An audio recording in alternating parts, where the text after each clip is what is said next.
The most powerful man in Chicago was on his knees on the 40th floor, one hand clawing at the edge of a wooden desk, the other clenched around his own bottle of pills.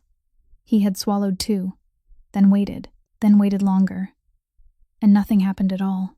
Beyond the glass wall stood 30 people on his payroll, an entire floor that existed for the sole purpose of making sure he never had to do anything himself.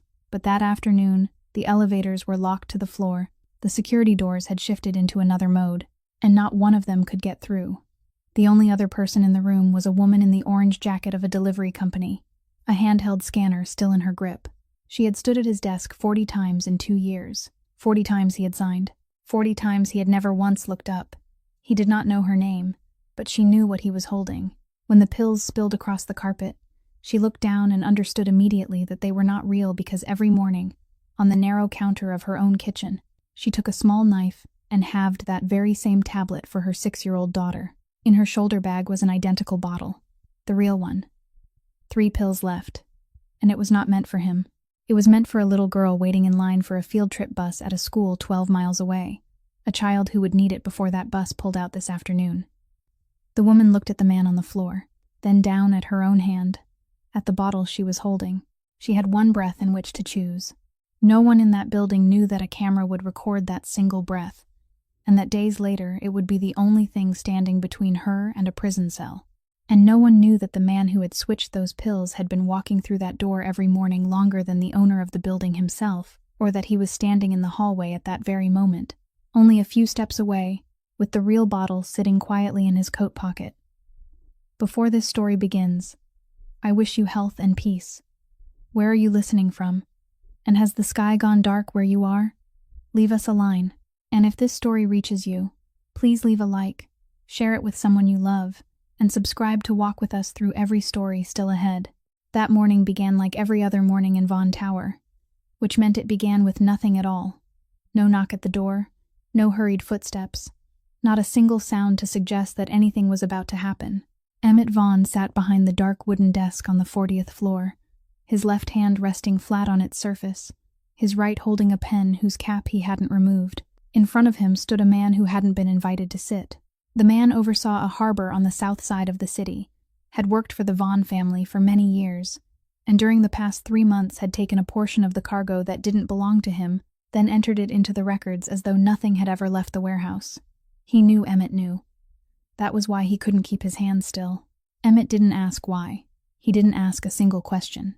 He opened the drawer on the right, took out a photograph, and placed it on the desk, turning it so the man across from him could see. In the photograph, a woman and 2 small children stood in front of a modest house with a white porch. The picture wasn't new, and it wasn't old. It was simply real. The other man looked down, and every trace of blood drained from his face in silence. He couldn't speak. He only stood there as his shoulders slowly lowered, like a rope whose far end had just been cut. Emmett didn't look at the photograph. He looked at the man. Then he opened the drawer a second time, removed a thick envelope, and pushed it across the desk until it touched the edge of the photograph and stopped. Inside was a one-way plane ticket and enough cash to begin another life somewhere else. The man didn't dare touch it at first. He stared at the envelope as though it were something that might bite his hand. And when Emmett finally spoke, his voice was no louder than the sound of a sheet of paper being turned to the next page. He said the flight left that evening, and that the man should take his whole family with him. That was all. No threat. Not a single word about what would happen if he stayed. But the other man understood perfectly, and that was what made it frightening. He picked up the envelope with both hands. Then he began to cry. Not the loud weeping of a man driven to the end of the road, but the quiet kind that comes when someone realizes he has been forgiven in a way he doesn't deserve. He said thank you. He said it twice. Emmett didn't answer. He simply capped the pen he still hadn't used and laid it parallel to the edge of the desk. The man walked out, and the door closed behind him so softly that it was almost soundless. Throughout the meeting, Warren Ashby had stood in the left corner of the room, beside the small table where the coffee pot rested. He filled a cup, set it on its saucer, carried it over, and placed it at Emmett's right hand at exactly the same distance as he did every day. He didn't look at the man who was crying. He didn't look at the photograph on the desk. He didn't say anything either, because in 30 years of serving this room, He had learned that mornings like this didn't need anyone to add another word. His hand was steady, and around his right wrist he wore a gold watch faded by time. He stepped back, folded his hands over his stomach, and waited. Emmett returned the photograph to the drawer. He did it without haste and without force, as though putting away a file whose matter had already been settled. Beyond the glass, the city spread out gray and silent, while the lake to the east lay motionless beneath a sunless sky. He didn't look outside. He drew his phone from the inside pocket of his coat, placed it on the desk, and for a moment his hand remained still upon it. Then he woke the screen. At the top of the voicemail list was a recording pinned there so it could never be pushed down, one that had remained in that place through 3 winters. He touched it. There was the sound of a car engine. There was the sound of a woman drawing in a breath, as though she were about to say something terribly difficult. She managed to say his name. Then Emmett's finger touched the screen, and everything went silent. He placed the phone face down on the desk. He lifted the cup of coffee Ashby had brought him, took one sip, and drew the first stack of files for the day toward himself. Outside, 30 people began an ordinary morning, and in the corner of the room, the man who had walked through this door every morning for 30 years quietly returned to the small table, poured the remaining coffee into a thermos, then glanced at the calendar hanging beside it, where that afternoon had already been marked with a brief line of writing that no one else in the building had noticed. A long way south of Vaughan Tower, in an old apartment building where the elevator only went as far as the 5th floor, and everyone had to climb the rest of the way on foot. Maren Cole's morning began with the sound of a kettle and a child dragging a chair. Her kitchen was so narrow that turning around was enough to brush against a cabinet, and the counter was less than 2 arm spans long, but she had grown so accustomed to the space that she never had to think about where she was standing. She took the medicine bottle from the top shelf, where she always kept it, shook exactly 1 pill into her palm, placed it on the small wooden cutting board, then picked up the table knife with the blue handle that she always used for this. The blade came down with a tiny click, and the pill split neatly in half. She did it while keeping her eyes on the dining table, where her daughter was sitting. Her hand knew the way without needing to be guided. Nell was 6 years old, with her hair tied crookedly to one side because she had done it herself, and that morning she was talking more than usual. She said the field trip that afternoon was going to the botanical garden, that her teacher had told each child to bring something to eat and share with the group, and that she had made her choice the night before. She raised the package of cookies above the table with both hands, the way someone might hold up a great prize, and announce that these had stars in the middle, so somebody would certainly want to trade for one. Maren asked what she planned to trade for. Nell thought about it very seriously, resting her chin in one hand, then said she didn't know yet, but she would trade wisely. Maren laughed, and the sound of her laughter seemed to make the cramped kitchen a little wider. She carried half the pill to the table and placed it beside the glass of milk, and Nell swallowed it the way a child does when she has done the same thing every day for as long as she can remember, without questions, without making a face, simply drinking it down and returning her attention to her cookies. Maren wrapped the other half in a small piece of paper and put it into the box for that evening. While Nell went to look for the yellow socks she insisted she had to wear because they matched the trip, Maren poured coffee into her travel mug and called the school. She asked about the emergency supply of medicine kept in the nurse's office, the supply she replaced on schedule and rarely had to think about. The person on the other end took a moment to check, then said the compartment was empty. The last pill had already been used, and the new prescription hadn't arrived in time. Maren stood still for a beat, her eyes resting on the bottle lying on the counter. Then she said she would bring a new bottle sometime that day. The person asked whether she could get there before the field trip, because the bus would be picking the children up in the schoolyard at the beginning of the afternoon. Maren said she would, her voice as calm as though she were confirming an order. She had a full shift ahead of her. Her route passed through downtown, and Nell's school sat some distance out of the way, but she had already calculated the detour in her head before ending the call. She picked up the medicine bottle, listened to the pills tap against one another inside, then placed it in the zippered compartment of the crossbody bag she carried to work every day. Nell came running out with one yellow sock already on and the other still clutched in her hand, and asked whether her mother would be coming to the school that afternoon. Maren said yes, she would stop by for a little while, and Nell let out a cheer before asking whether her mother wanted to try one of the cookies. Only one, because if she ate too many, there wouldn't be enough left to trade. Maren said she would only eat half, and Nell considered the condition with the solemn expression of someone negotiating a contract. then nodded her agreement. Mother and daughter shared the star-shaped cookie right there in the middle of the kitchen, standing, without a plate, while crumbs fell onto the counter beside the blue-handled knife that still lay there. On the walk to school, Nell held her mother's hand and kept talking about the botanical garden.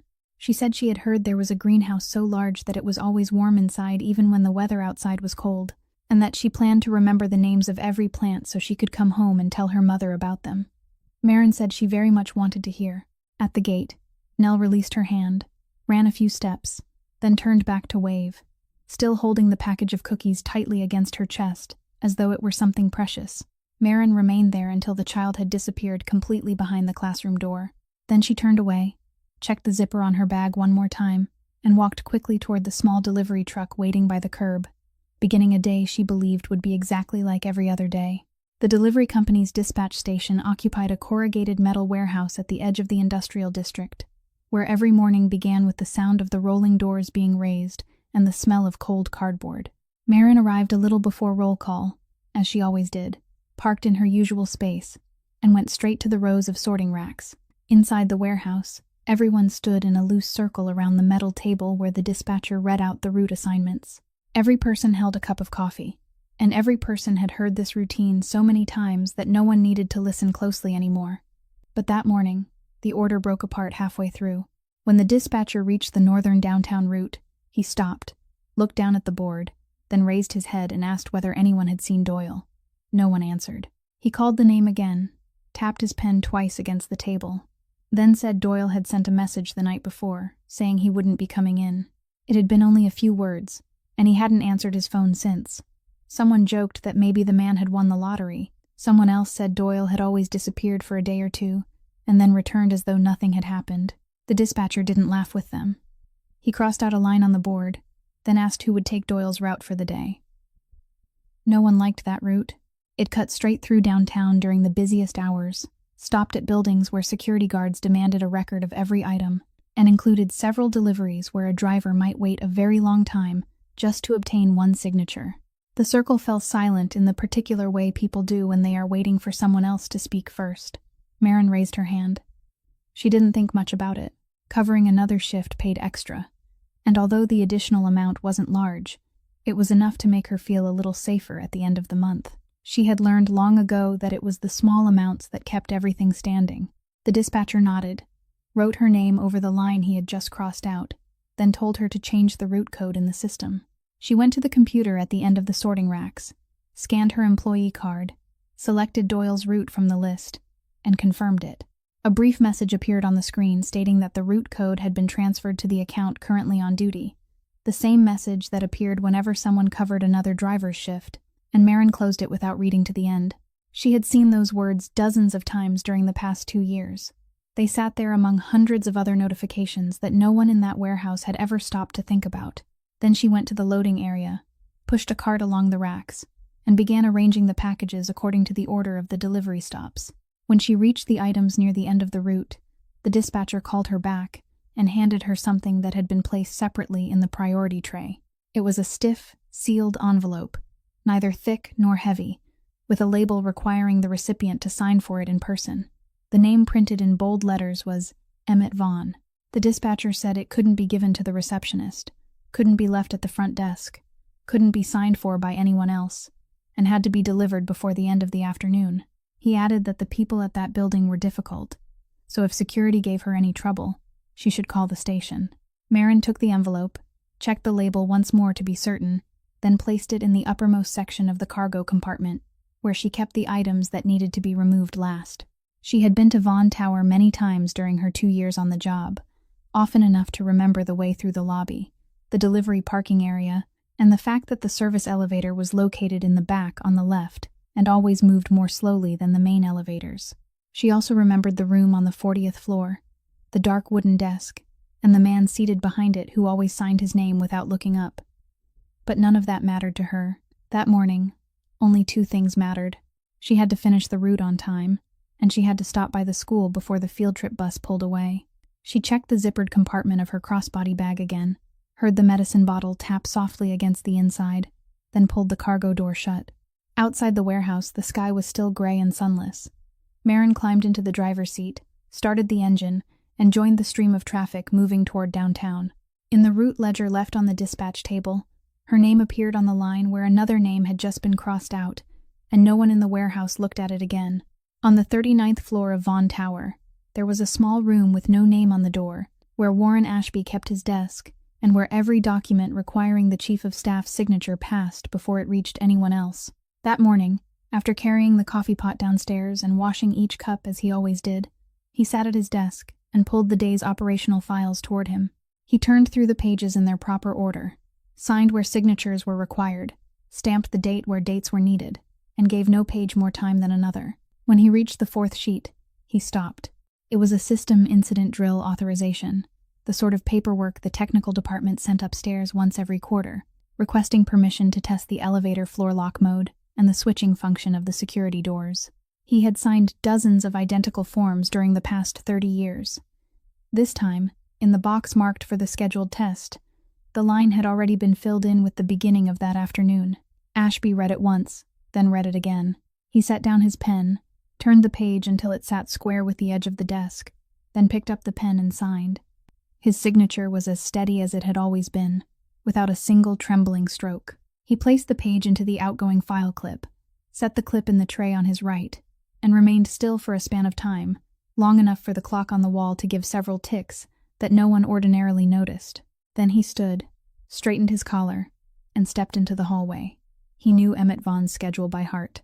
He knew that sometime in the middle of the morning, his employer would go downstairs to the conference room and remain there for no less than 40 minutes. He also knew that the staff member assigned to clean the office had already passed through the 40th floor early that morning and wouldn't return until the end of the day. He went upstairs by the stairwell instead of taking the elevator, and when he entered the hallway on the 40th floor, it was empty and quiet as a Sunday afternoon. The main office door wasn't locked. It had never been locked during business hours. Ashby pushed it open with 2 fingers, stepped inside, then closed it behind him until he heard the smallest click. The room remained exactly as it had been when he left. The coffee cup he had brought that morning was empty, resting on its saucer at the corner of the desk. The pen lay parallel to the edge, precisely where Emmett had placed it. Ashby walked around the dark wooden desk and stopped on the inner side, a place where he had never stood in 30 years except while cleaning. He looked down at the drawer on the right. He placed his hand on the handle and didn't pull it open immediately. His hand remained there, his fingers closed around the cold metal, while the gold watch on his right wrist caught a trace of gray light from the window. Outside, the city lay still beneath a sunless sky. Inside the room, there was no sound but his own breathing, slow and even, then slower still. He stood that way longer than necessary, far longer than anyone would stand merely to remove something or put something away. Then he pulled the drawer open. It slid smoothly and made no sound. He looked inside for a brief moment. His right hand reached in and did something neat, something requiring very little movement, and when he withdrew it, his fingers had closed around a small object. He didn't look at it. He pushed the drawer shut, slowly, until it settled fully into place, and no gap remained. He straightened the saucer so it aligned with the edge of the desk, returned the pen to its exact former position, and stepped away from the inner side of the desk. Then he reached into the inside pocket over the left side of his chest, dropped the object inside, and smoothed the front of his coat with the flat of his hand. He remained for one more beat in the empty room. Then he left, closing the door as softly as he had upon entering, and returned downstairs by the stairwell. On the 39th floor, he sat at his desk again, pulled the remaining files forward, and signed the 5th page. His signature was as steady as ever. On the wall behind him, the hanging calendar held one square marked with a brief, handwritten line, and not a single person who passed through that building stopped to look at it. Marin reached Vaughn Tower late in the afternoon, later than she had planned, because Doyle's route included 3 stops where she had been forced to wait a long time, and 1 delivery she had needed to attempt a second time. She parked in the receiving area behind the building, took the sealed envelope from the upper compartment, clipped the scanner into her hand, then walked around to the main lobby because this item couldn't be left at the rear desk. The security guard stopped her the moment she passed through the revolving door. He looked at her orange jacket, looked at the envelope, then said all deliveries had to be left with reception, and someone would bring them upstairs. Marin turned the envelope so he could see the label, pointed to the line requiring the recipient's personal signature, and said she wasn't permitted to give it to anyone else. The guard took the envelope, examined it, turned it over in his hands, then told her to wait. He pressed the internal phone, said something very brief, waited, then said something even shorter. Marin stood beside one of the stone columns in the lobby, holding the scanner in both hands against her stomach. She showed no impatience, but in her mind she was calculating the distance from there to the school and the time she had left. When the guard returned, he told her to follow him. He led her to the service elevator in the back on the left, swiped his card, pressed the button for the floor, then rode up with her. Neither of them spoke along the way. The doors opened on the 40th floor, where the thick carpeting swallowed every footstep, and the guard led her to a wooden door and knocked twice. A voice answered from inside, low and concise. The guard opened the door, announced the name of the delivery company, then stepped back into the hallway to wait. Marin entered. The room was large and silent, and the man seated behind the dark wooden desk was halfway through writing a line on the file in front of him. She stopped several steps from the desk, in the same place where she had always stood during the past 2 years, and said she had an item that required his personal signature. He didn't answer. He extended his left hand, palm facing upward, without lifting his eyes from the page. Marin placed the envelope into that hand, then passed him the pen already secured in the slot of the scanner. He took it, placed the envelope at the corner of the desk, signed his name in the box on the small screen, and returned the pen. The entire exchange took less than half a minute. During that half minute, he didn't look up once. This was the 40th time. Marin had never counted, but had someone asked, she could have given the number without needing long to think, because there are things people never count, and somehow remember anyway. She stepped back, thanked him, then completed the final part of the procedure.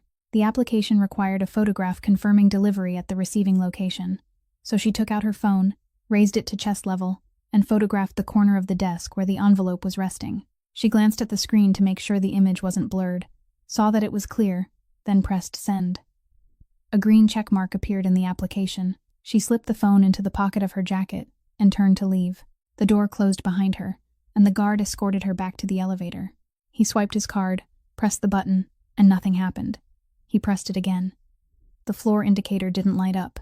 He frowned, tapped one finger against the control panel, then took out his radio and asked what was happening downstairs. Static crackled, followed by a voice saying the system was in drill mode.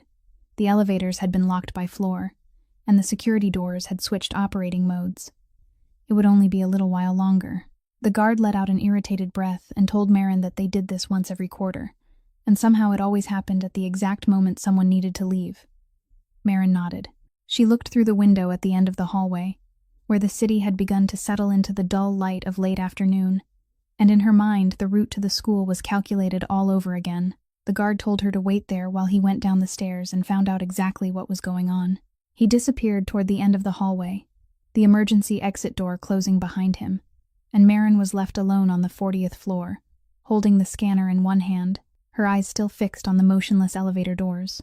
After the door closed, Emmett Vaughn finished the line he had been writing and set down his pen, then did what he always did at this point in every afternoon, without needing anyone to remind him. He pulled open the drawer on the right, took out the medicine bottle, twisted off the cap, shook 2 pills into his palm, and swallowed them with the last sip of water in his glass. He had done it so many times that it no longer felt like an action, only another rhythm in the day, like capping a pen or straightening the edge of a file. He placed the bottle at the corner of the desk, drew the next set of documents toward him, and began to read.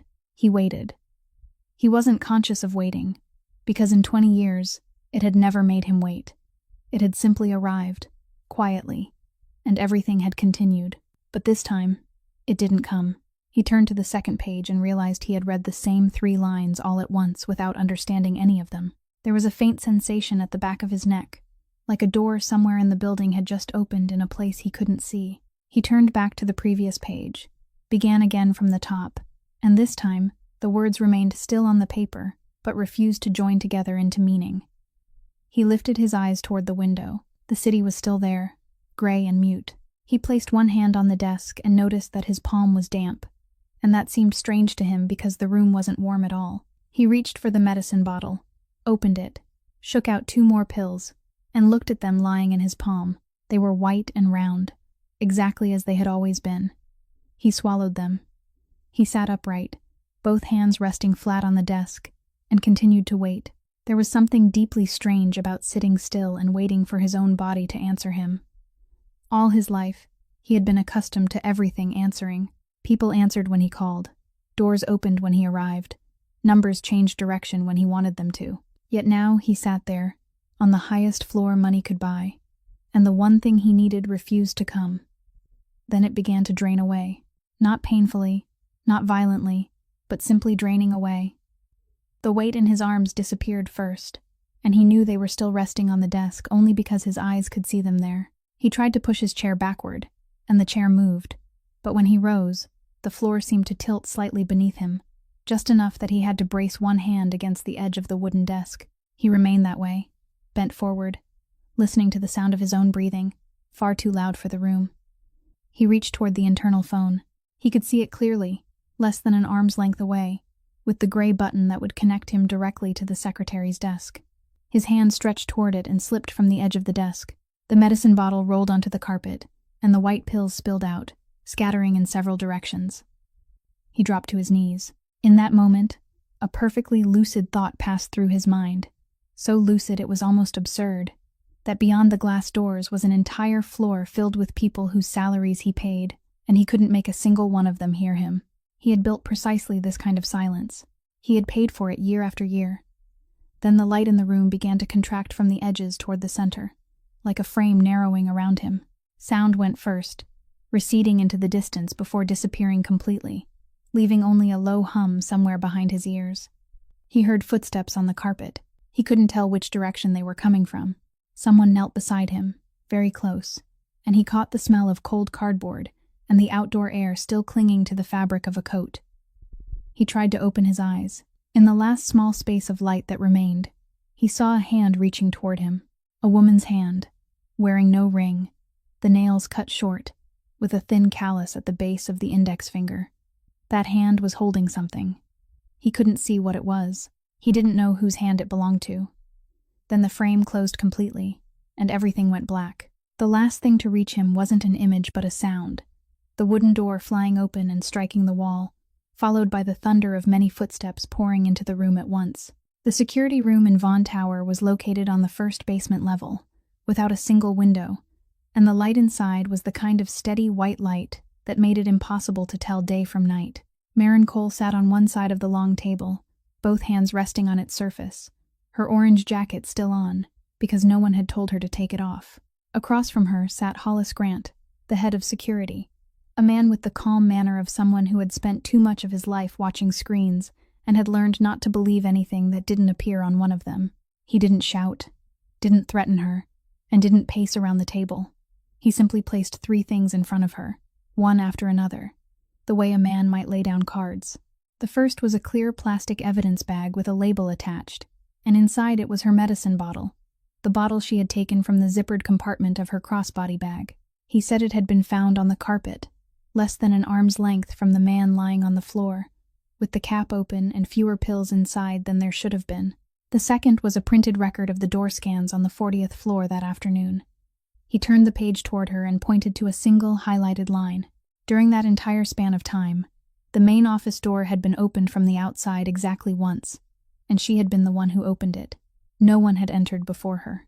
No one had entered after her until security rushed in. The third was a bank statement. He placed it down more slowly than the other 2, and let it remain there for a while before he spoke. Several days earlier, a large sum of money had been transferred into her account, more than her total income over many months combined, sent by a company that had only recently been registered, had no physical address, and had no transaction history apart from that single payment. He asked how she explained the money. Maren looked at the page. She looked at it for a long time, and there was nothing in her face that resembled the fear Hollis was accustomed to seeing in the people who sat in that chair. There was only confusion, pure and shallow, the confusion of someone being shown words written in a language she had never learned. She said she had never seen that money, that she didn't know the name of the company, and that if she had that much money in her account, she wouldn't have raised her hand to cover another driver's route that morning. Hollis wrote a brief line in his notebook. He asked again why she had been carrying that medicine.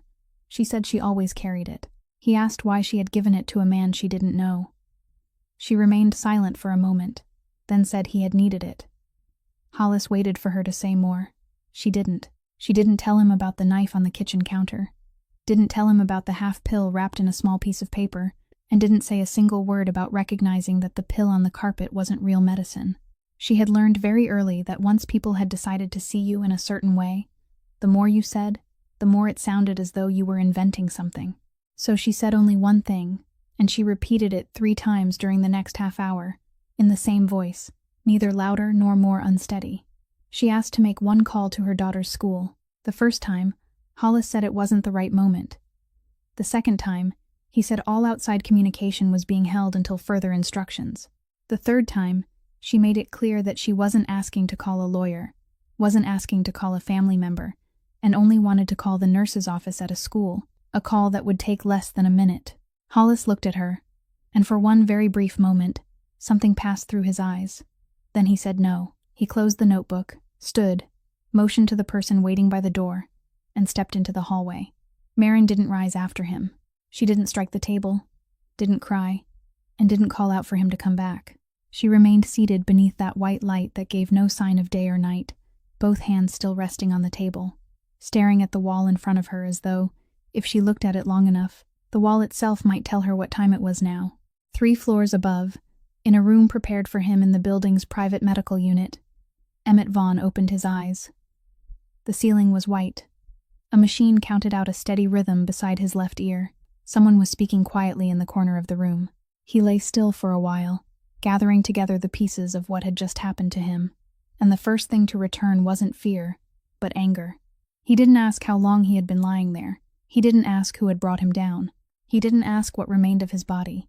When Hollis Grant entered the room, Emmett turned his head toward him, and the first sentence he spoke after regaining consciousness came out in a voice so hoarse it was barely a voice at all, yet every word was clear. He said that woman wasn't to set 1 foot outside this building. Hollis Grant stepped out of the security room and remained in the basement corridor longer than he had intended. He had been doing this work long enough to know that the 3 things he had just laid out on the table formed a complete case, and he had also been doing it long enough to know that the person sitting across from him had asked for something no guilty person would have asked for. He took out his phone, called the logistics department, and gave a very brief instruction. Half an hour later, one of his men carried a new bottle of medicine from the nearest pharmacy, along with copies of the necessary documents, climbed into a dark-colored car on the 2nd basement level, and left the building through the west exit. Hollis told no one that he had sent the man. He simply returned to the bank of monitors and opened the communication channel. The car had gone only a few blocks when the driver reported that another vehicle was following him, maintaining the same distance through 3 turns. Hollis told him to change direction. The other car changed with him. Hollis instructed him to enter the underground parking garage beneath an office building on the west side, leave through the pedestrian exit, and continue in another vehicle. It was the right decision, but it came 1 beat later than the men following him. By the time the dark-colored car reached the 2nd parking level, murky yellow ceiling lights were shining down over rows of concrete pillars, and at the final turn another vehicle was already stopped sideways across the lane, blocking the way, its doors standing open. The sound of brakes struck the concrete walls and then died away. 2 men stepped out of the vehicle, blocking the lane. Hollis's driver managed to shift into reverse and speak 4 words into his radio before the passenger door was pulled open. No one said a single thing. The struggle unfolded through movement rather than words. There was the sound of fabric scraping against fabric, the thud of an elbow striking the frame of the car door, and shoes sliding across the dust-coated concrete floor. Hollis's man held the bag with both hands and turned his back to keep it beyond their reach. The bag was yanked once, then twice, before the strap tore. The documents inside flew out and skidded across the concrete. One of the 2 men bent to seize the object rolling away, and at that exact moment tires shrieked at the top of the ramp behind them. Headlights swept across the rows of pillars, and 3 security vehicles descended into the parking level at once. Hollis Grant stepped out of the first car. He didn't draw anything from beneath his coat. He simply walked straight toward them, and something in the way he moved made the 2 men understand that their time had run out. One of them fled toward the pedestrian exit and was stopped at the foot of the stairs. The other released his grip, stepped back twice, and stood still. The entire thing ended in less time than it took someone to prepare a cup of coffee. Hollis bent down, picked up the medicine bottle from the concrete, brushed the dust from the cap with his thumb, and looked at it resting in his palm. He thought about the 3 sheets of paper he had laid out on the long table in the basement, and about the woman who had sat silently behind them, without asking for anything except a telephone call that would take less than a minute. Then he thought about a question he didn't want to consider. The question of why. If that woman truly was the person the evidence claimed she was, anyone would want to stop a bottle of medicine from leaving the building. He slipped the bottle into the inside pocket of his coat, ordered his men to take the 2 attackers upstairs, and drove the remaining car north himself. He arrived while there was still daylight. He handed the medicine and the documents to the person in charge of the school nurse's office at the rear entrance, signed the delivery record with his real name, then returned to his car and sat parked across the street without starting the engine. In the front courtyard, a yellow school bus had pulled close to the curb with its doors open, and a long line of children was climbing aboard one by one. They were noisy in the unmistakable way children are noisy, all of them speaking at once, every one of them wanting a seat beside a window. Among them was a little girl with her hair tied crookedly to one side, yellow socks on her feet, and a package of cookies held against her chest with both hands, as though it were the most precious thing she had ever been trusted to carry. When her turn came, she climbed the steps, turned back to say something to the teacher standing below, then burst into laughter, and the teacher laughed with her. She found a seat beside the window, sat down, and raised one hand to wave outside, waving toward an empty schoolyard where no one stood, waving simply because today was a day worth waving at. The bus doors closed. The yellow bus pulled away from the curb and disappeared at the intersection, carrying the laughter of an entire bus full of children on their way to a great greenhouse where it was always warm inside, even when the weather outside was cold. Hollis Grant remained seated in his car until the bus had vanished completely. Then he started the engine and drove back to Vaughn Tower. News inside a building like Vaughn Tower didn't travel through words. It traveled through things smaller than words.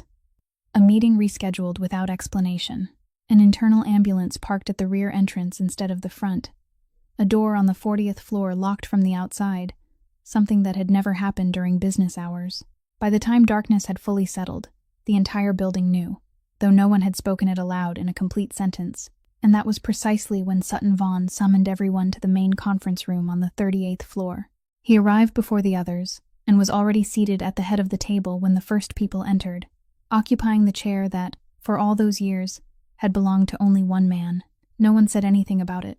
They came in, pulled out chairs, sat down, and the room slowly filled with a silence unlike the silence they knew. 30 people, department heads, senior approvers, managers of the shipping routes on the south side of the city, people who that very morning had risen from their seats whenever Emmett Vaughn passed them in the hallway. Sutton allowed the silence to linger a little longer before he began, and when he spoke, his voice was calm, almost gentle. He said his cousin was receiving care, that the situation remained uncertain, and that the most important thing now was that the organization couldn't be allowed to stand still. He said the market waited for no one, that partners waited for no one, and that if this position remained empty for even a few days, someone from the outside would move in to fill it. Then he turned to the part he had prepared more carefully than anything else. He said that beginning that night, every operating account would be placed under a dual approval system, and that the second signature would be his. He said all expenditures above the permitted limit would be suspended until the review was complete. He said every pending contract would be examined again from the beginning, because certain agreements had been signed during a period when the person signing them had no longer been in the best condition of his life. He delivered that sentence softly, placing no emphasis on any single word, yet everyone understood what it meant. He went on to say that everyone knew his cousin hadn't been the man he once was during the past 3 winters, that everyone had seen it, but no one had dared to say it, and that the time had come to speak the truth. He stopped there and looked around the table. That was the moment that belonged to the room. Every one of those 30 people had a reason to rise. The head of legal knew perfectly well that a change in approval authority like this required authorization from the board. The manager of the Southern shipping routes had worked beside Emmett since the days when the organization hadn't possessed a tower to put its name on. The woman seated halfway down the table had kept her position because Emmett had refused to dismiss her during a season when her entire department was being cut apart. Everyone had a reason. No one stood. One person lowered his eyes to the papers before him. Another turned a pen slowly between his fingers and watched it rotate. Someone else faced the window, where the city burned with tens of thousands of lights, and remained that way until the meeting ended. That silence wasn't the silence of cowards. It was a profoundly human silence, the silence of people calculating how many working years they had left, how many payments still waited for them, and what one spoken word at that moment might cost. Sutton waited just long enough for everyone to feel the weight of that silence together.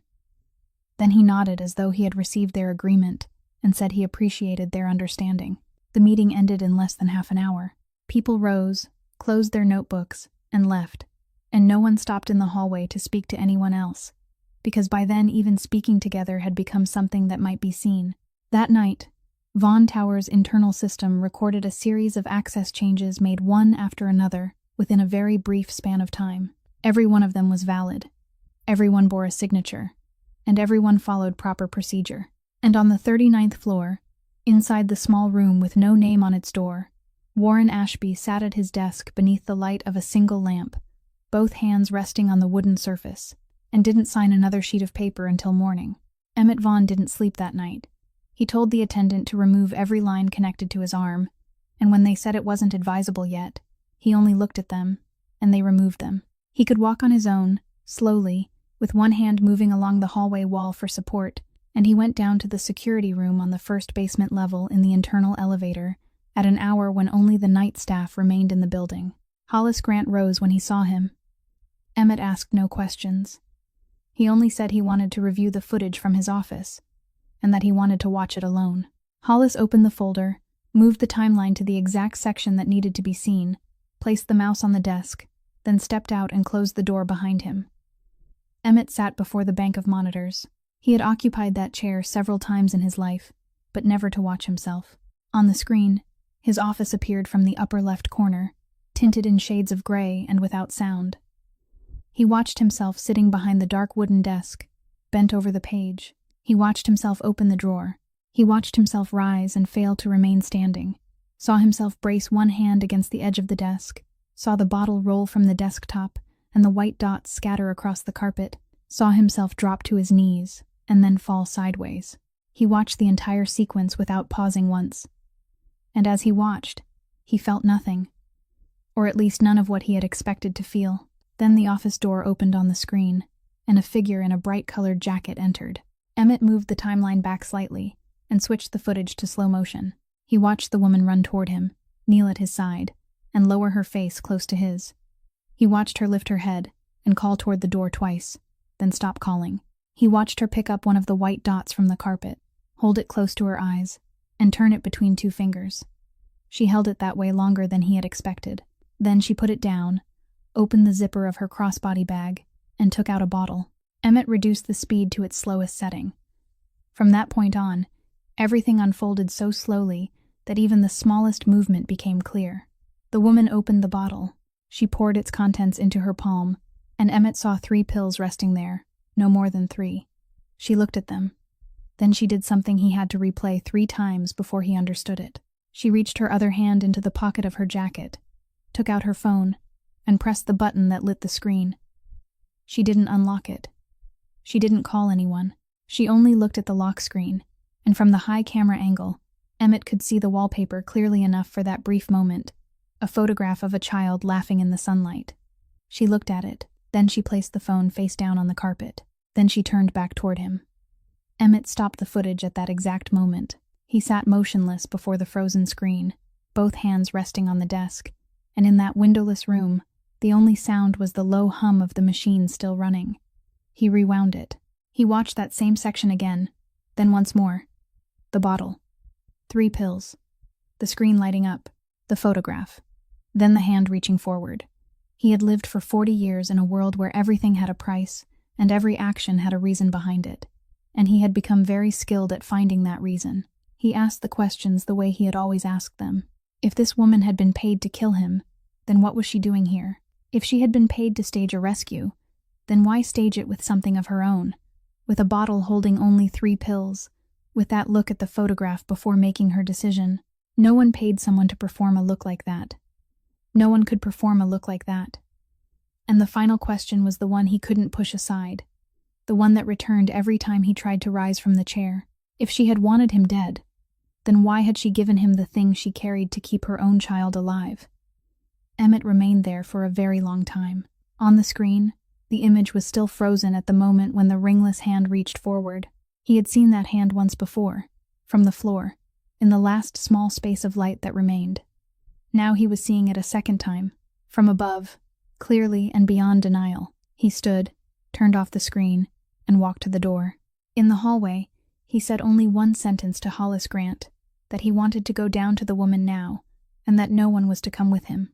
The room at the end of the basement corridor contained only one table, 2 chairs, and a single ceiling light. And when Emmett Vaughn pushed open the door and stepped inside, Maren Cole was still sitting exactly where Hollis Grant had left her, many hours earlier. She looked up. She didn't rise. Nor did she lower her eyes in the way nearly everyone else in that building did whenever he entered a room. She simply looked at him, and there was no hatred in that gaze. No pleading either.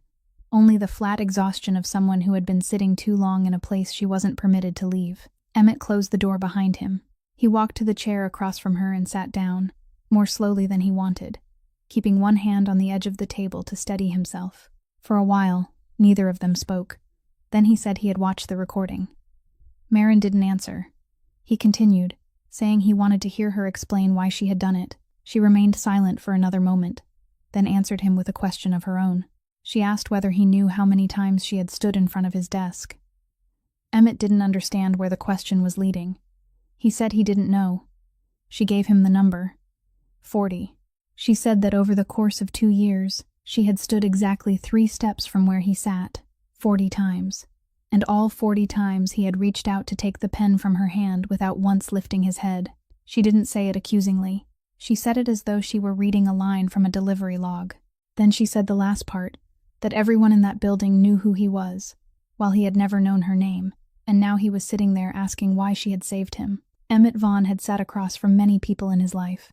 He had heard people deny, cry, bargain, and threaten him in return. He had always possessed an answer for every kind. This time, he opened his mouth, and nothing came out. He sat there in a room lit by a single ceiling light, facing a woman in an orange jacket who had been held since the previous afternoon, and he couldn't find one word to say. At last, he asked her name. She looked at him. She didn't answer immediately. She allowed the question to remain between them long enough for both of them to hear how hollow it sounded when asked now, this late, in this place. Then she said she would answer when she was allowed to make one telephone call. Emmett asked who she wanted to call. She said the nurse's office at a school, and that she only needed to know one thing, whether the medicine had arrived. Emmett stood. He opened the door, called Hollis Grant inside, and asked him directly, in front of her, whether the medicine had been delivered. Hollis looked at him for a moment, then said he had taken it there himself the previous afternoon and had signed the delivery record. Maren said nothing. She merely closed her eyes for one brief moment, then opened them again, and the 2 hands resting on the table slowly released their grip on each other. That was all her body revealed. Emmett saw it, and something inside him shifted slightly. Not much, only enough for him to recognize that it had moved. He told Hollis to step into the hallway with him. Outside the door, he said the woman wasn't to be handed over to anyone, not the police, not the organization's attorneys, no one at all, until he said otherwise. Hollis objected. He said the 3 things on the table were independent of one another, that the medicine bottle, the door scan records, and the money couldn't all be coincidences at the same time, and that anyone who looked at the file would reach the same conclusion. He said keeping her there without turning her over was a risk the organization couldn't afford at that moment, especially when someone was already sitting in the vacant chair on the 38th floor. Emmett listened to everything. Then he said he didn't doubt that all 3 things were real. He said he only doubted the order in which they had been laid out. He said evidence never told the entire story. It only told whichever version was most convenient for the person who had arranged it. And in 30 years of doing business, he had been the one arranging things often enough to know how easy it was. Hollis fell silent. Emmett looked back through the narrow opening of the door at the woman still sitting beneath the ceiling light. And before walking away, he said one final thing. He wanted to know who had put the money into her account, and he wanted the answer before daylight. Before daylight, Hollis Grant brought up a stack of papers still warm with the smell of printer ink and placed them in front of Emmett Vaughn. He said the money trail was real, and that was exactly what had kept him from sleeping. The company that sent it had been registered only recently, had no physical address, and its entire file was nothing more than a shell, but it was a shell built by someone who knew how to build one, and people who knew how to build them always left behind a single trace: the fact that everything was too clean. Hollis followed the account used to pay the company's registration fees, and it led back to a name he didn't need to say aloud, because Emmett had already seen it on the page before Hollis could open his mouth. But the name wasn't what Hollis wanted to show him. He turned to the next page and pointed to the transfer order. The money had been divided into 2 payments. The first had gone out several days earlier, and it hadn't landed in Marin Cole's account. It had gone into the account of a man named Doyle, the driver assigned to the delivery company's northern downtown route, a man who had run that route for 4 years and knew exactly when Vaughn Tower was at its emptiest. Hollis said that on the night before everything happened, Doyle had withdrawn the entire amount in cash from 3 separate locations, sent the dispatch station a message of only a few words, saying he wouldn't be coming in, then turned off his phone and vanished beyond anyone's reach. Emmett asked why the man had run after taking the money. Hollis said he couldn't be certain, but people often ran at the exact moment they realized the task they had been hired to perform wasn't the task they had believed it was. Then he pointed to the second transfer. The remaining half of the payment had been scheduled to go through once the work was complete, and it hadn't been assigned to a person's name, but to a route code.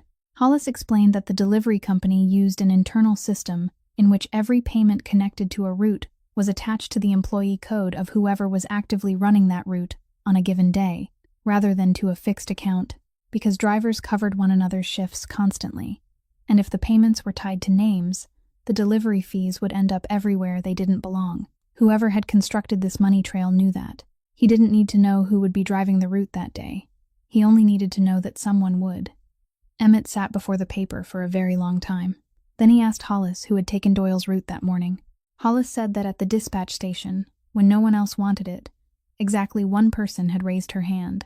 He added that covering the route paid a small amount extra, and that had been the whole reason. In that windowless room, Emmett Vaughn understood something he would return to many times in the years that followed. The woman sitting beneath the ceiling light at the end of the corridor hadn't fallen into this because she had done anything wrong. She had fallen into it because she had been the only person in that warehouse willing to take the work no one else wanted. The system that poured money into her account hadn't chosen her. It had merely found her there, because she was always there. Emmett pushed the paper aside and said that still wasn't enough, because the money trail proved only that she hadn't been the one hired. It didn't prove she hadn't been the one who acted. He needed something that showed who had touched his drawer. Hollis said the camera inside the office had been disabled during the system drill, and there wasn't a single angle that had recorded it. Emmett said then they would take everything that wasn't a camera. He ordered them to retrieve the complete delivery application record from the woman's route that day. Every action, every timestamp, every piece of information the system had recorded automatically, while no one was paying attention. Half an hour later, a blurry photograph appeared on the large screen in the security room, hastily taken, slightly crooked, exactly the kind of delivery confirmation image that millions of people submitted every day and no one ever looked at again. It was aimed toward the corner of the desk, where the sealed envelope was resting. Hollis was about to close it when Emmett told him to stop. He said that behind that corner of the desk was a glass wall. He told him to enlarge the section of glass. The image expanded, broke apart into grain, dark and noisy, and within the dull reflection of the glass wall appeared the hallway outside the office. A figure was standing just beyond the doorway, partially shadowed, watching the desk through the glass. Hollis raised the contrast 1 level, then another, and in that warped frame, one detail emerged more clearly than all the rest: a wrist, the right wrist resting against his coat, and around it a gold watch faded by time. Emmett said nothing. At the exact moment Marin had taken the photograph of the envelope, Warren Ashby had been standing in the hallway, only a few steps away, watching the room to see what would happen. He hadn't realized that the glass wall behind the desk would capture his reflection at that precise second. Emmett Vaughn rose from his chair. He stared at that wrist on the screen for a long time. Then he spoke the man's name once, very softly, and for the first time that night, his voice failed to remain even. Daylight had already come when Warren Ashby was brought to the 40th floor. He was still wearing the same suit he wore every day, still straightened his collar before entering, and stepped into the room with the same measured gait he had used to cross that doorway for 30 years. Emmett Vaughn sat behind the dark wooden desk. He didn't invite Ashby to sit.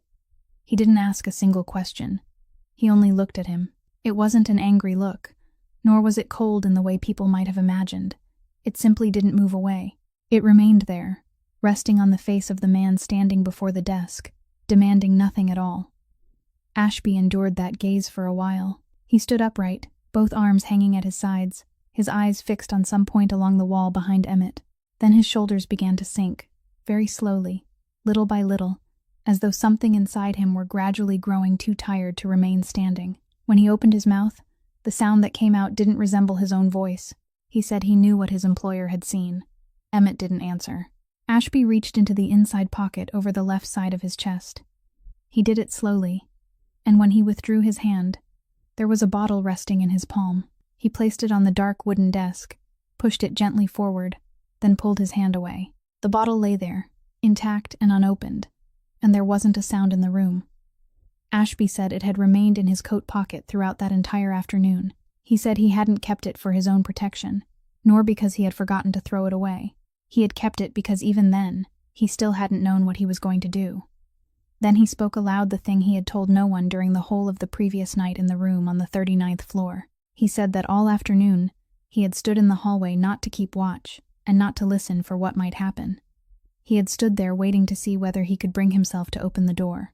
He said he had counted every step from where he stood to the door handle, counted them over and over, and there were only 4 steps, yet he hadn't been able to take even one.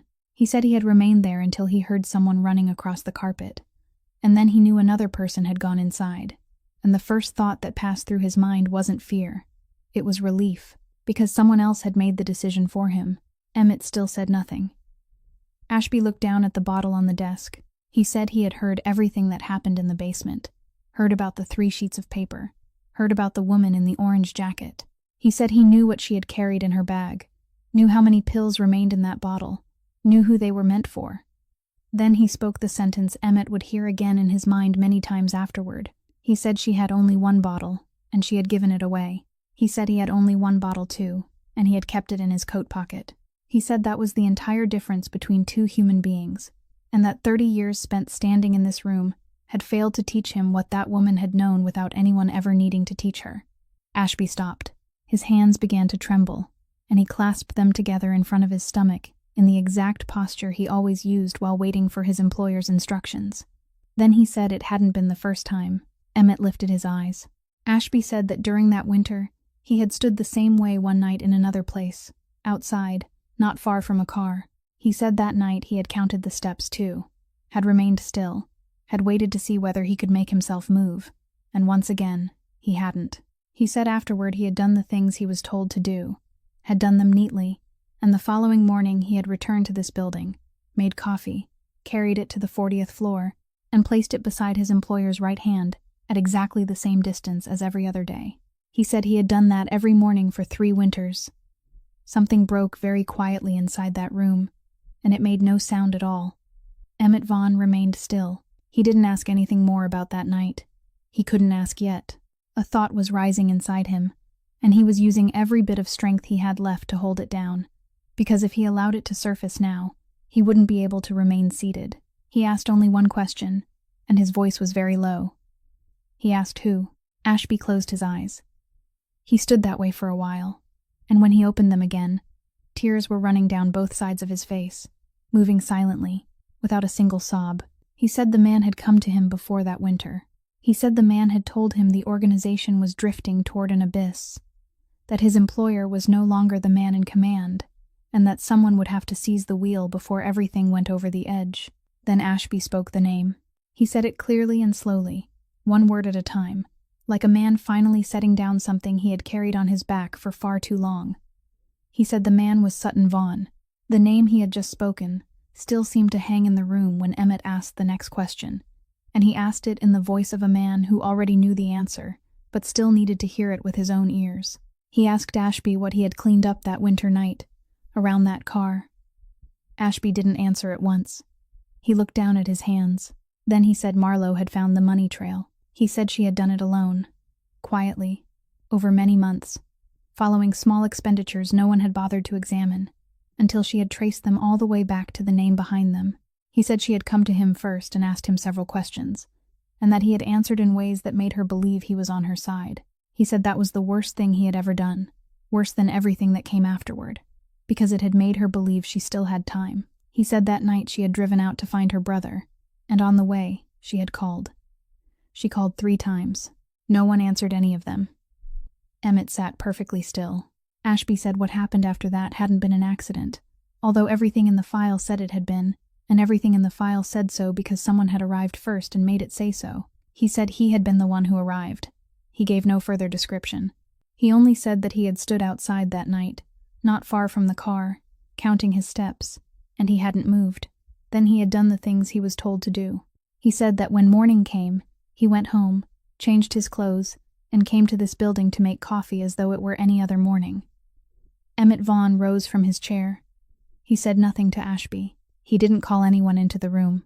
He simply walked out, moved along the thickly carpeted hallway where every footstep disappeared, and kept walking until he reached the small room behind the main office, the one with a single chair and a glass window overlooking the city. He sat down. He reached into the inside pocket of his coat and took out his phone. He placed it face down on his lap and remained that way for a long time. Outside, morning had fully arrived, and the light spilled into the room in a pale shape across the floor. Then he turned the phone over, woke the screen, and opened the recording pinned at the top, the recording that had remained there through 3 winters, the one he had touched every morning and stopped before it could say anything to him. He pressed play. There was the sound of a car engine. There was wind slipping through a window that hadn't been closed all the way. There was the sound of his sister drawing in a breath, and then she said his name. This was the place where, for 3 winters, his finger had always touched the screen. This time, it didn't. Marlowe's voice continued. She said she knew he was busy, that she had already called twice, and that she would keep calling until he answered. She said there was something she had to tell him that night, something that couldn't wait until morning. She said she was sorry she hadn't told him sooner, because she had wanted to be certain first, and now she was certain. Her voice wasn't afraid. It was only tired, and there was something in it that sounded very much like pity, and only now did Emmett understand that she had been pitying him, not herself. She said he had trusted the wrong person, that he had been trusting the wrong person for a very long time, longer than he realized. Then she said she was going to speak the person's name right then, so that if anything happened, at least it would already have been said aloud. There was a very brief pause in the recording, just long enough to hear her swallow. Then she said the name. She said it clearly, without hesitation, 2 words. And inside the car that night, those 2 words sounded as ordinary as any other 2 words. After that, she said she was almost there, that she would wait for him downstairs, and that he could call her back whenever he was free. Then the recording ended. Emmett Vaughn sat in that small room with the phone in his hand, and he didn't move. He didn't cry aloud. He only sat there, his back bent forward, both elbows resting on his knees, and let out one long breath, the kind of breath a man releases after finally setting down something he has carried for 3 winters, without ever knowing he was carrying it. That name had been inside his coat pocket all that time. It had gone with him through every meeting, every flight. Every morning he sat behind the dark wooden desk and signed the papers that same man had brought upstairs. It had remained one touch of a finger away from his ear, and he hadn't listened, because he had been afraid to hear her voice, and because he was afraid to hear her voice, he had failed to hear the thing she had died trying to tell him. He played the recording again from the beginning. He listened to all of it one more time.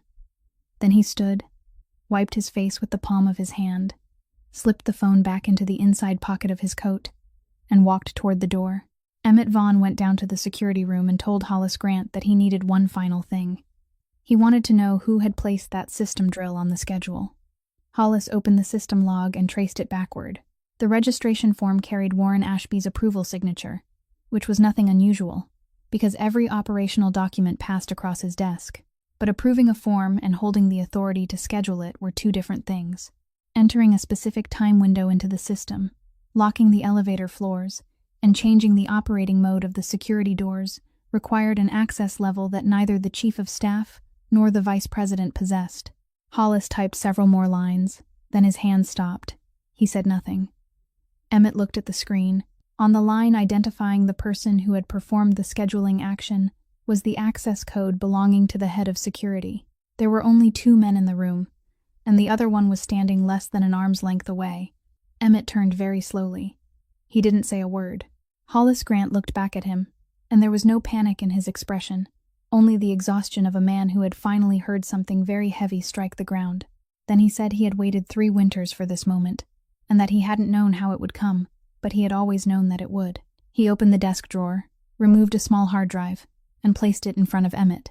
He said he had been the one who entered the drill into the schedule, exactly as the system showed, but he had done it in response to a request forwarded from Ashby's desk, and he had done it because he needed to see what Ashby would do with that period of time. He said he had been watching the man for 3 winters. Emmett asked why. Hollis remained silent for a while. Then he said Marlo Vaughn had come to see him before everything happened. He said she had come alone, without an appointment, and she hadn't asked him to protect her. She had asked him for something else. She had told him that if anything happened to her, he mustn't trust the file, mustn't trust the conclusion, and mustn't tell anyone until he was certain. She left him everything she had uncovered up to that point, and asked him to keep going. Hollis said he had asked why she had chosen him. She answered that it was because he was the only person in the building who didn't owe anyone anything. Emmett looked at the hard drive resting on the desk. He asked why Hollis had said nothing to him throughout those 3 winters. Hollis didn't avoid the question.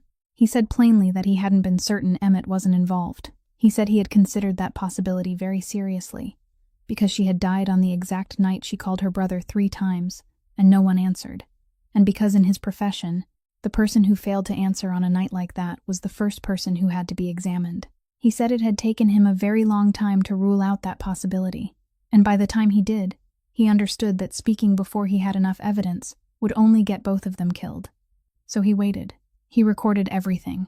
He allowed every process to continue as it was supposed to, signed the proper papers, and kept the expression of a man who believed only what appeared on a screen.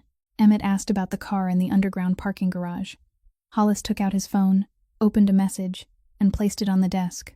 On the screen was a message from an unnamed number, received that afternoon, only 2 lines long, saying that someone would intercept the item being carried out of the building and giving the direction of travel. Hollis said he had traced the number during the night.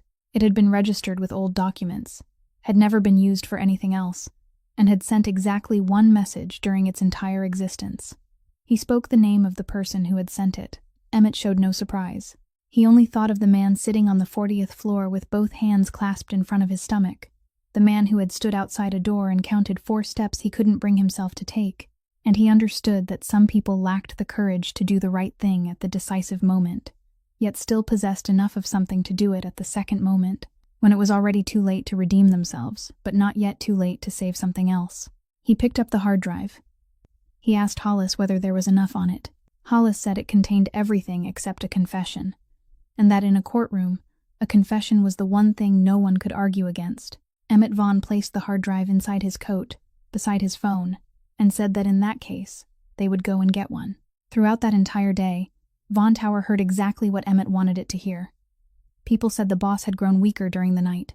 People said the private medical unit had called in additional staff. People said 2 departments had been told to prepare their files for transfer. None of the people passing those statements along knew that every one of them had come from the same place, or that Hollis Grant had released each one precisely where it would travel farthest. By the time the city lights came on, the message had reached the person it was meant to reach. Sutton Vaughn went up to the penthouse that same night. He came alone, carrying a document case, knocked twice, then pushed the door open without waiting. Only 1 lamp was burning in the corner of the room. Emmett sat in an armchair facing the glass window, a thin blanket draped across his lap, and he didn't turn when the door opened. Sutton placed the case on the low table in the middle of the room, pulled out a chair, and sat across from him, his voice immediately taking on the same gentle tone he had used in the conference room. He said he was very sorry to have to do this at a time like this. He said the board needed a letter of authorization, only temporarily, so that nothing would come to a stop. He opened the case, removed a stack of papers, and laid a pen on top. Emmett didn't pick it up. He asked Sutton 1 question, very quietly, where he had been on that winter night. Sutton's hand stopped. Then he laughed, a brief sound, and said he had wondered how long it would take for that question to arrive. And from that moment, he told him everything. He spoke like a man who had rehearsed the words many times in his mind, but had never before been allowed to say them aloud. He said Marlo had refused to stop, that he had given her more chances than she deserved, and that what happened that night had only been meant as a warning. He said he had approached Ashby beforehand because there was only one person in that building who was both close enough and soft enough. He said that this time he hadn't intended to leave any room for error, and that the previous afternoon should have ended cleanly if some delivery girl hadn't wandered into the exact room at the exact wrong moment. He said no one could account for every meaningless accident like that. Then he pushed the papers forward and told Emmett to sign them. Emmett Vaughn threw the thin blanket from his lap and stood. He stood straight, without trembling, without swaying, and in one brief moment, Sutton understood that nothing he had walked into was what he had believed it to be. He lunged forward to snatch up the papers. Emmett caught his wrist. A short struggle followed between two men who carried the same family name. The low table was knocked out of place. The document case slid to the floor, and in the movement, Sutton's coat fell open, revealing what he carried at his side. Emmett reached it first. He pulled the gun from Sutton's body and stepped back, and now he was the only man in the room holding it, while Sutton stood there with both hands empty. There was no one else in the room. Beyond the windows was the night, and 40 floors below them lay a city that had no idea what was happening. There were no cameras in that room. There wasn't a person alive who would ever question him. Emmett Vaughn stood there and felt all 3 winters gather inside his chest, felt the weight of the thing in his hand, felt how easy it would be. Then he heard his sister's voice. Not in his memory. Her voice was still there in the inside pocket over the left side of his chest, and he had listened to it twice that morning, and he knew exactly why she had driven into the night. She hadn't gone to expose a man. She had gone to pull her brother back from the thing he was slowly becoming. She had died on the way to do it. Emmett stepped toward the low table. He placed the gun on its surface, released it, and pushed it beyond the reach of both men. Then he reached into the inside pocket of his coat, took out his phone, placed it on the table beside the gun, and pressed play. In the room lit by a single lamp in the corner, Sutton Vaughn's own voice began to speak, clear and deliberate, repeating every word he had confessed only minutes earlier. Sutton stood motionless. He looked at the phone, then at the gun lying untouched on the table, then at the cousin standing 3 steps away who made no move toward it again. Emmett walked past him, reached the door, and opened it. Hollis Grant had been waiting in the hallway for a long time, and behind him stood the people who had been waiting throughout the night. In the days that followed, Vaughn Tower changed in ways no one inside the building had been prepared for. Emmett Vaughn didn't surrender only one man. He surrendered everything. He ordered every record opened on the businesses his family had built in the shadows over 2 generations, the warehouses on the south side of the city, the names in the ledgers, the money routed through 7 layers of shell companies before returning as clean funds. For days at a time, he sat in a room with 4 bare walls and answered every question, including the ones no one required him to answer. The organization's attorneys told him he was dismantling with his own hands what his father had spent a lifetime building. Emmett said that was true. The empire collapsed in less than a season. Accounts were frozen, contracts were canceled, and the Vaughn name disappeared from the facades where it had once stood. Some of the people who had remained silent in the conference room that day were now forced to give statements, and others came forward without being compelled. Among the latter was one name that made the entire investigative division review the file twice. Warren Ashby asked to carry out all the evidence himself. He asked no one to seek leniency for him, bargained for nothing, and signed no agreement. When people asked why, he said he wasn't doing it to be forgiven, because he knew very well that what he had done was beyond anyone's forgiveness, including his own. He said he only wanted to do one right thing before everything came to an end.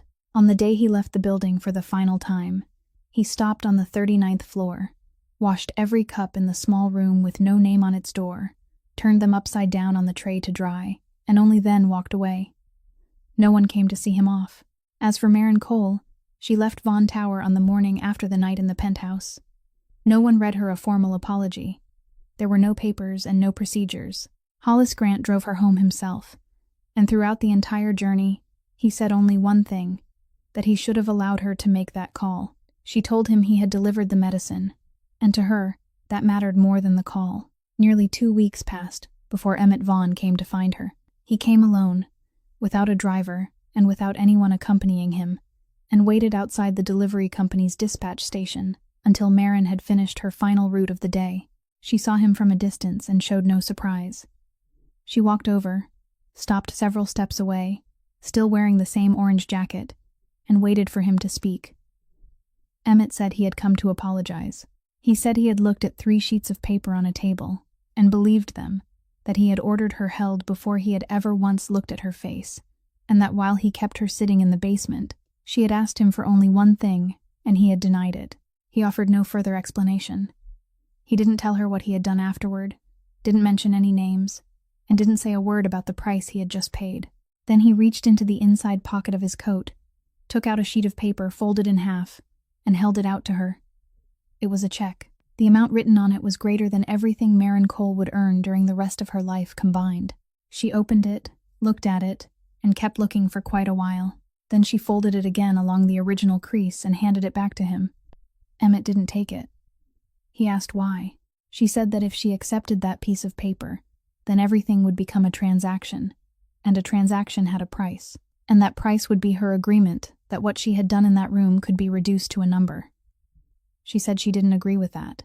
She said she had done what she did not because of who he was, and she would have done exactly the same thing if the person lying on the floor that day had been the doorman. Then she said there were 2 things she would accept, and she stated them very clearly, like someone who had thought them through beforehand. The first was long-term assurance of her daughter's medicine.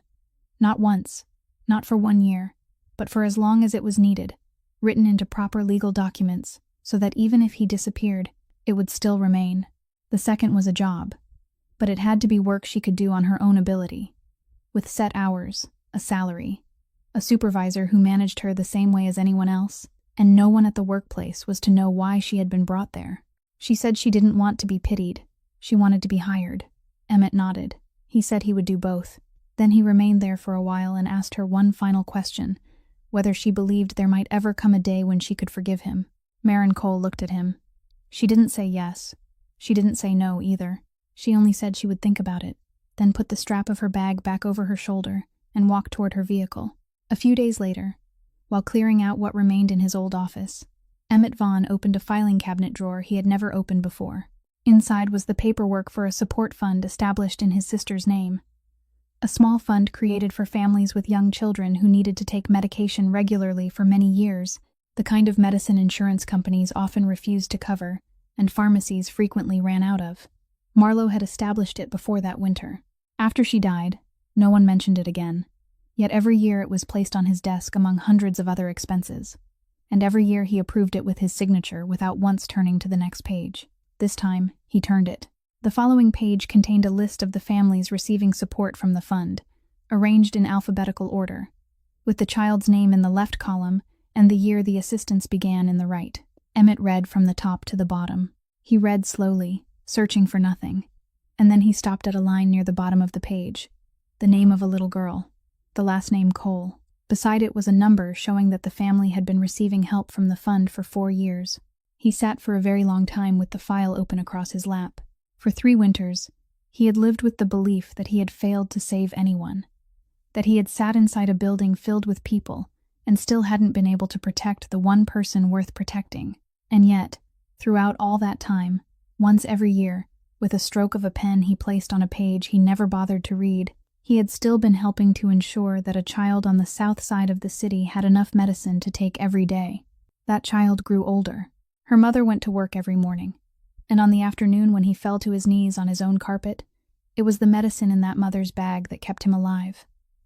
He didn't know what to call such a thing. He only sat there with one hand resting on the page, thinking that perhaps the kindness people offer without giving it another thought continues moving through the world, circling through years and through many lives, until one day it returns to the exact place where it began. One afternoon, not long afterward, Maren Cole stood outside the gate of a school on the south side of the city, waiting as she did every day. Nell came running out, her hair still tied crookedly to one side because she had done it herself, and the little girl jumped up to cling to her mother's arm before asking where she had gone several days earlier, when the neighbor had needed to pick her up. Maren bent down, straightened the strap of her daughter's backpack, and said she had gone to deliver a very important package. Nell asked how important it had been. Maren said it was the most important package she had ever delivered.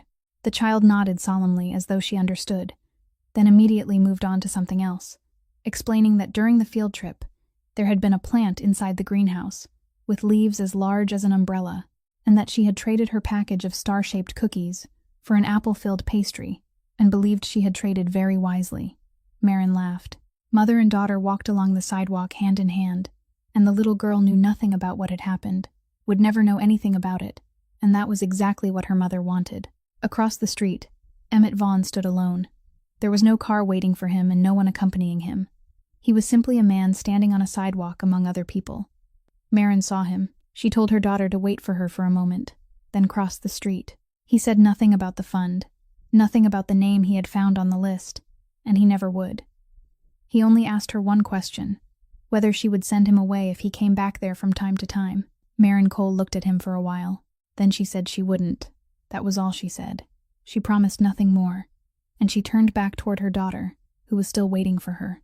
Emmett stood watching them until they disappeared at the end of the block, and for the first time in 3 winters, he didn't turn his face away. This story leaves us with 3 very simple truths. First, no one is born invisible. People only become invisible when those around them are too unwilling to look. Second, the value of a human being isn't measured by how much they possess, but by what they are willing to give when there is very little left in their hands. And third, the kindness we offer today may travel a very long way, across many years, only to return at the exact moment we need it most. If today's story touched your heart, please subscribe to our channel, leave a like, and share this video, so that every day we can continue discovering stories worth listening to together. How did the story of Marin and Emmett make you feel, and what choice would you have made inside that room? Please leave a few words in the comments below. We sincerely want to hear the feelings that come from deep within your heart. May you and your family always be blessed with abundant health, a joyful life, and peace in every day. Goodbye for now, and we'll see you again in the next video.